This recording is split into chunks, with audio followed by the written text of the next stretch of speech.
राम राम दोस्तों, नमस्कार। गॉड की दीवानी चैनल में आपका स्वागत है। गया में नहीं उगती तुलसी। गया में किस कारण तुलसी का पौधा नहीं निकलता है? माता सीता की श्राप का प्रकोप किस को आज भी भुगतना पड़ता है? गाय को माता का दर्जा दिया गया है, उनकी पूजा होती है, फिर भी जूठा क्यों खाती है गाय? माता सीता क्यों हुई क्रोधित? आइए विस्तार से जानते हैं। राजा दशरथ का पिंडदान, माता सीता हुई क्रोध। आखिर ऐसा क्या हुआ? विस्तार से इस वीडियो में जानेंगे। आप लास्ट तक इस वीडियो में बने रहें।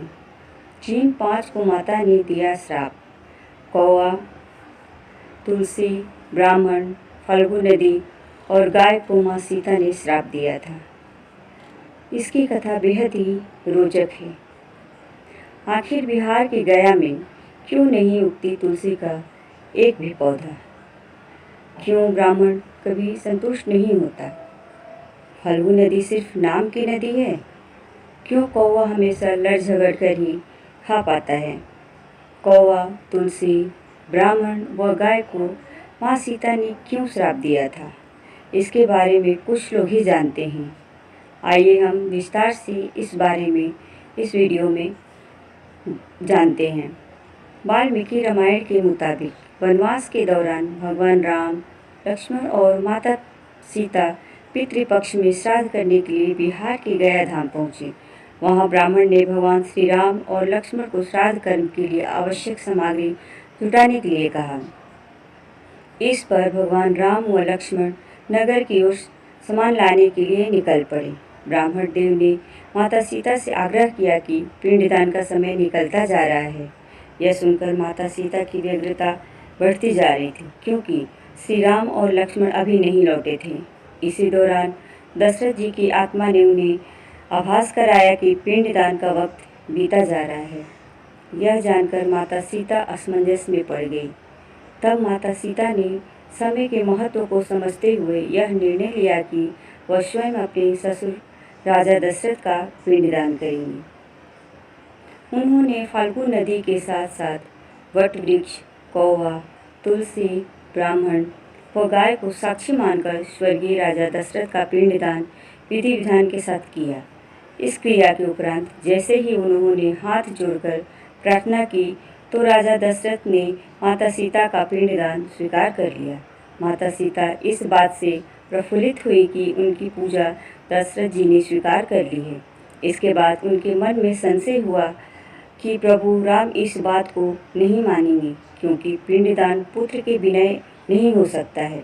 थोड़ी देर बाद भगवान राम और लक्ष्मण सामग्री लेकर आए और पिंडदान के विषय में पूछा। तब माता सीता ने कहा कि समय निकल जाने के कारण उन्होंने स्वयं पिंडदान कर दिया है। प्रभु राम को इस बात का विश्वास नहीं हो रहा था कि बिना पुत्र और बिना सामग्री के पिंडदान कैसे संपन्न और स्वीकार हो सकता है। इसके बाद माता सीता ने कहा कि वहाँ उपस्थित फल्गु नदी, तुलसी, कौवा, गाय, वट वृक्ष और ब्राह्मण श्राद्ध कर्म की गवाही दे सकते हैं। भगवान राम ने जब इस सबसे पिंडदान किए जाने की बात सच है या नहीं पूछा, तब फल्गु नदी, गाय, कौवा, तुलसी और ब्राह्मण पांचों ने प्रभु राम का क्रोध देखकर झूठ बोल दिया कि माता सीता ने कोई पिंडदान नहीं किया है। वट वृक्ष ने सत्य कहा कि माता सीता ने सबको साक्षी मानकर विधि पूर्वक राजा दशरथ का पिंडदान किया है। पांचों साक्षी ये झूठ बोलने पर माता सीता ने क्रोधित होकर उन्हें आजीवन श्राप दे दिया। इन्हें मिला था श्राप। फल्गु नदी को श्राप दिया कि वह सिर्फ नाम की नदी रहेगी, उसमें पानी नहीं रहेगा। इसी कारण फल्गु नदी आज भी गया में सूखी है। गाय को श्राप दिया कि गाय पूजनीय होकर भी सिर्फ उसके पिछले हिस्से की पूजा की जाएगी और गाय को खाने के लिए दर बदर भटकना पड़ेगा। आज भी हिंदू धर्म में गाय के सिर्फ पिछले हिस्से की पूजा की जाती है। हिंदू धर्म में गाय को माता मानते हैं और गौ की पूजा होती है, फिर भी उन्हें जूठन खाने को दिया जाता है। माता सीता ने ब्राह्मण को कभी भी संतुष्ट न होने और जितना भी मिले उसकी दरिद्रता हमेशा बनी रहेगी का श्राप दिया। इसी कारण ब्राह्मण कभी दान दक्षिणा के बाद भी संतुष्ट नहीं होते हैं।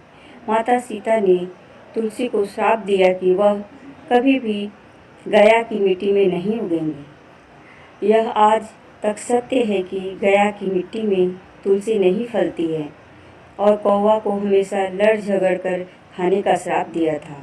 कौवा आज भी खाना अकेले नहीं खाता है, दीर्घायु का दिया था आशीर्वाद।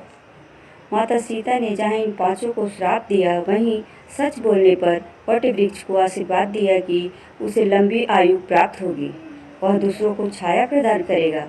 पतिव्रता स्त्री उनका स्मरण करके अपने पति के दीर्घायु की कामना करेगी। सावित्री व्रत में भी वट वृक्ष की पूजा होती है।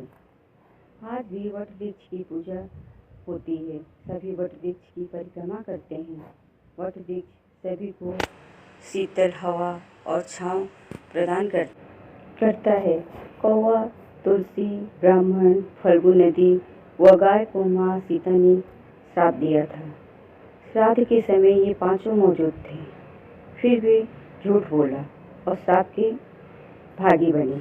और वट वृक्ष ने सच का साथ दिया और वरदान का भागी बना।